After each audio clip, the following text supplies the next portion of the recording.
The book of Enoch یا ہنوک کی کتاب کو فرسٹ اینوک بھی کہا جاتا ہے۔ ایک زمانہ تھا کہ ہنوک کی کتاب جیوز اور کرسچنز میں اہمیت کی حامل تھی، جس کی وجہ ایک تو اس کتاب کا ہنوک کے ساتھ منسوب ہونا ہے جو کہ ایک مشہور ببلیکل اور توریت فگر ہے جو سیت کی نسل سے تھا۔ دوسری وجہ اس بک کی تعلیمات کی مطابقت بائبل اور توریت سے ہونا تھا۔ ریلیجس لیڈرز نے اس کتاب کی مذمت کی اور اس کتاب کی پوزیشن متنازع ہو گئی۔ مذمت کی وجہ کافی تعلیمات کا توریت کی تعلیمات سے میچ نہ کرنا تھا۔ صرف ہنوک کی کتاب یا دا بک آف اینوک ہی ایسی کتاب نہیں ہے جس کی مذمت کی گئی، بلکہ ایسی 13 کے قریب اور بھی کتابیں ہیں جو انبیاء، مذہبی رہنماؤں یا مذہبی تعلیمات سے منسوب کی جاتی ہیں پر متنازع ہیں۔ ایسی کتابوں کو ایپوکریفا کتابیں کہا جاتا ہے۔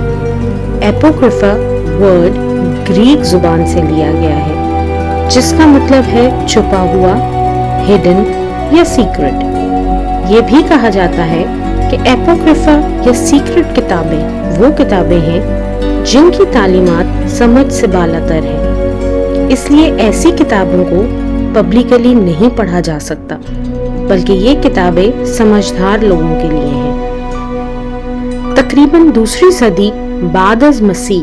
ایک چرچ لیڈر فلیسٹرس نے اس کتاب کی پبلکلی مذمت کی، اور پھر ربی سمیون بن جوکائی نے بھی اس کی سختی سے مذمت کی، اور یہ مذمت اس قدر شدید تھی کہ اس بک کو بین کر دیا گیا اور اس کی کاپیز جلا دی گئیں یا دوسرے طریقوں سے ڈسٹروائے کر دی گئیں، جس کی وجہ سے یہ کتاب منظر عام سے غائب ہو گئی۔ پھر 1773 میں جیمز بروس نامی ایک شخص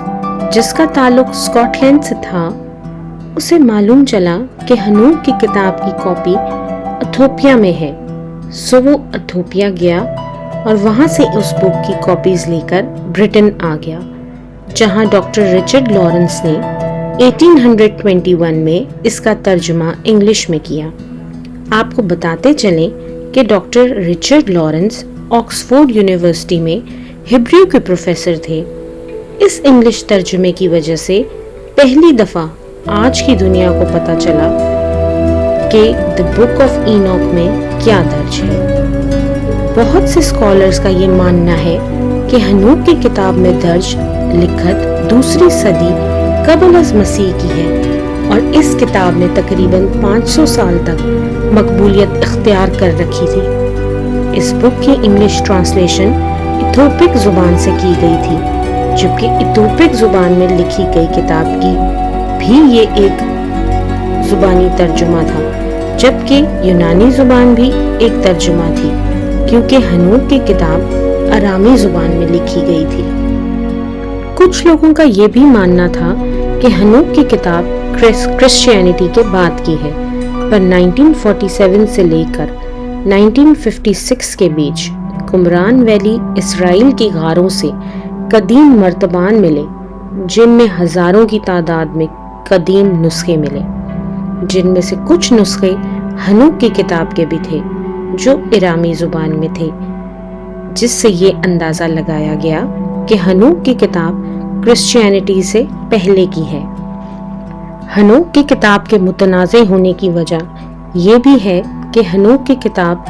2 سے 3 صدی قبل از مسیح میں منظر عام پہ آئی، لیکن ہنوک تو کئی ہزار سال پہلے دنیا میں موجود تھے، اس لیے کتاب کی ڈیٹ اور ہنوک کی زمینی زندگی کی ڈیٹس میچ نہیں کرتی۔ گو یہ کتاب کس نے لکھی یہ پتہ نہ ہو، پر بھی یہ کتاب کرسچنز میں مقبول تھی، کیونکہ یہ کتاب مسیح یسوع کی طرف بھی اشارہ کرتی تھی، اور مکمل طور پر تو نہیں کہا جا سکتا، پر کافی سارے عقیدے بھی بائبل اور توریت سے مطابقت رکھتے تھے۔ بہت سے چرچز، فادرز اور لیڈرز ایسے بھی تھے جو ہنوک کی کتاب کے فیور میں تھے، اور ان میں سے کچھ نام یہ ہیں: Athenagoras, Justin Martyr, bishop of Lyons, Clement of Alexandria, Tertullian, وغیرہ۔